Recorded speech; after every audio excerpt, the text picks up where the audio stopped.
कृष्णाय वासुदेवाय हरये परमात्मने प्रणतः क्लेशनाशाय गोविंदाय नमो नमः।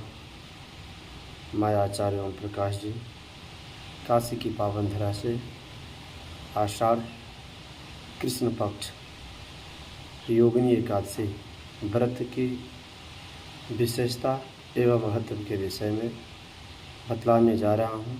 यदि आप हमारे इस चैनल पे नए हैं तो हमारे चैनल को ज़रूर सब्सक्राइब करें, शेयर करें, ताकि मैं आपको इसी तरह की कथाओं से जोड़ने का प्रयास करता रहूं।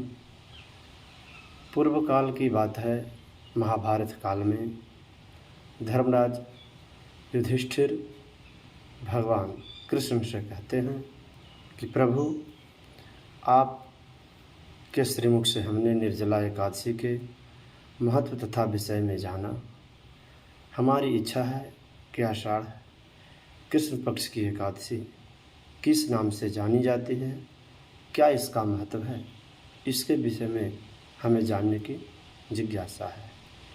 भगवान माधव कहते हैं, धर्मराज युधिष्ठिर, आषाढ़ कृष्ण पक्ष की एकादशी योगिनी एकादशी के नाम से जानी जाती है। इस एकादशी का व्रत करने से मानव कोढ़, चर्म रोग, अन्य पापों से निवृत्त हो जाता है, मुक्त हो जाता है।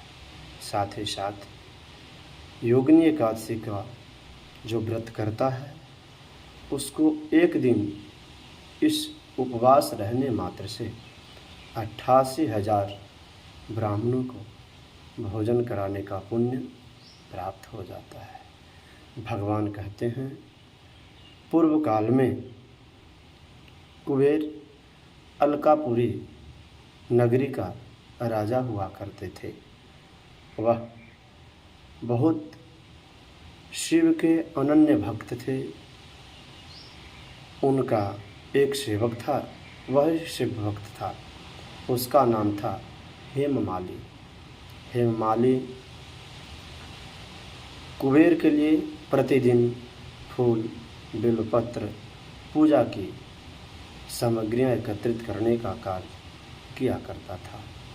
एक दिन कुबेर बोले हेममाली से, जाओ पूजा के लिए फूल लेकर आओ। कुबेर के कहने पर हेममाली अपने स्वामी कुबेर के लिए फूल लाने के लिए जाता है। वहाँ जाता है तो हेममाली की धर्मपत्नी, जिसका नाम विशालाक्षी था, उसके सौंदर्य पे वह मोहित हो जाता है और अपने धर्मपत्नी के साथ रति क्रिया में संलिप्त हो जाता है। कामेच्छा से वह काम की प्रवृत्ति के कारण अपनी पत्नी में रमन करने लगता है। उसको आने में बहुत विलंब हो जाती है। कुबेर इंतज़ार में बैठे हैं, अब फूल आ रहा है, अब बिलपत्र आ रहा है। इंतज़ार करते करते दोपहर का समय हो जाता है। कुबेर अपने मंत्रियों को आदेश देते हैं, जाकर देखो कि हेममाली कहाँ गया, क्या कर रहा है। कुबेर के मंत्री जाकर देखते हैं तो हेममाली अपने धर्मपत्नी के साथ रति क्रिया में लगा हुआ है। वह आकर कुबेर से कहता है, स्वामी, हेममाली अपने धर्मपत्नी विशालाक्षी के साथ रमन कर रहा है। कुछ देर बाद हेममाली बिल्वपत्र फूल लेकर कुबेर के पास आता है। कुबेर पूछते हैं, तुमने भगवान भोलेनाथ का पूजा में विलंब कर दिया, इतना समय तक फूल लाए, इतना विलंब से फूल लाए। जाओ, तुम में इस पवित्र दिन भी काम की प्रवृत्ति जागृत है, रमन करने की इच्छा से तृप्त हो, जाओ, तुम्हारा शरीर कुष्ठ हो जाएगा। कुबेर ने ऐसा श्राप दे दिया हेममाली कुबेर के श्राप से श्रापित होकर वह कुष्ठ रोग से पीड़ित हो गया और वह भटकने लगा।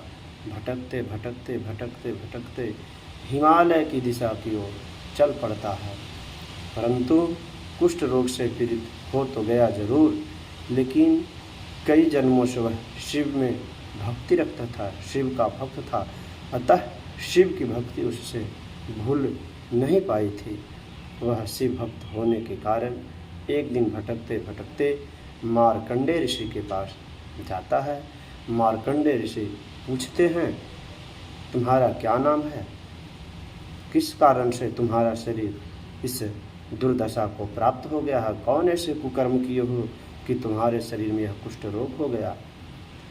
हेममाली कहता है, प्रभु मैं तो शिव का अनन्य भक्त हूँ, परंतु कुबेर का दरबार का मैं सेवक हूँ, फूल इत्यादि पहुँचाने का कार्य किया करता था। एक दिन हमसे गलती हो गई कि मैंने काम की प्रवृत्ति में संलिप्त होकर अपनी धर्मपत्नी विशालक्षी के साथ संलिप्त हो गया और फूल लेकर जाने में हमें देर हो गई, जिसके कारण हमारे मालिक कुबेर ने हमें श्राप दे डाला कि जाओ तुम कुष्ठ रोग से पीड़ित हो जाओ। इसी के कारण मैं आज इस लोक में इधर से उधर इस कारण भटक रहा हूँ। यदि कोई उपाय हो, कोई व्रत हो, कोई जप हो, कोई तप हो, जिसके करने से मेरा यह कुष्ठ रोग मिट जाए, उसके विषय में बतलाएं। मार्कंडेय ऋषि कहते हैं कि सभी लोकों में न्यारी एक व्रत मैं बतला रहा हूँ, जिसको करने से मानव का चर्म रोग, कुष्ठ रोग, अन्य कई तरह के पापों को निवृत्ति हो जाती है। जाओ।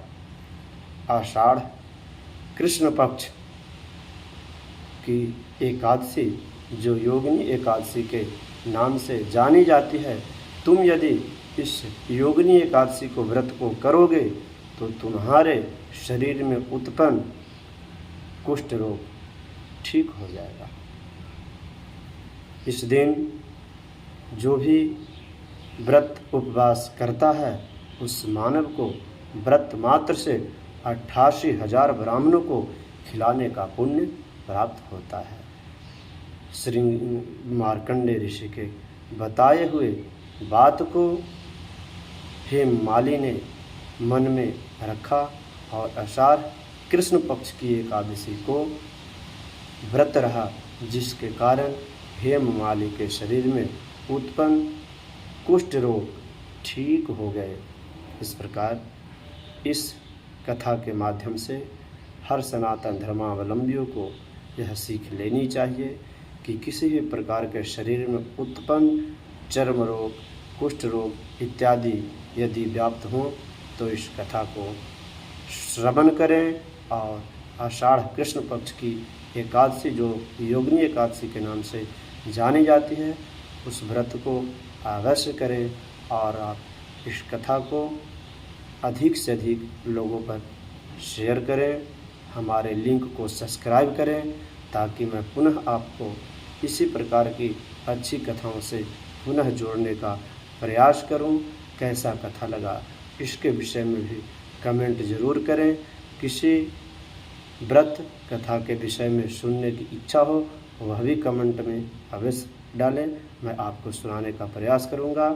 जय श्री कृष्ण।